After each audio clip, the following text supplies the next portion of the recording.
新武航空这个月初六，因为天气调度的问题造成有2个航班300外旅客伫日本的成田机场挂大暝，所以新武航空决定讲全部退票来补偿乘客，也毋过有机组人员超时工作的问题。桃园市劳检处证实讲已经完成劳检，发现讲机组员迄天工作超过14点钟，上济是当罚因100万。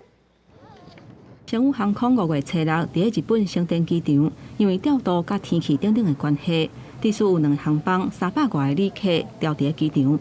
当处长张国伟紧急搭透载飞行机赶去现场处理，而且甲 A35型客机驶转来。毋过，桃园市府顶日做劳动检查的时阵，发现讲有10外机组人员严重超时，毋但违反劳基法，嘛影响飞安。 过劳驾驶、形同酒驾，那其实状况类似啊。如果空服员或机师的过劳程度累积到一个程度，他的专注力下降的话，那的确对飞安当然会有影响。劳检处表示，劳基法有1日的工时上济12点钟的限制。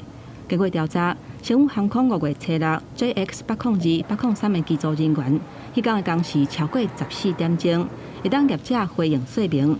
查证若是事实，上当会罚100万。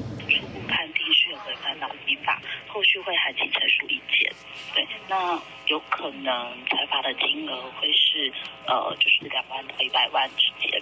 若张国伟本人透暝赶过，搁驶飞行机转来，敢有违反飞安的规定？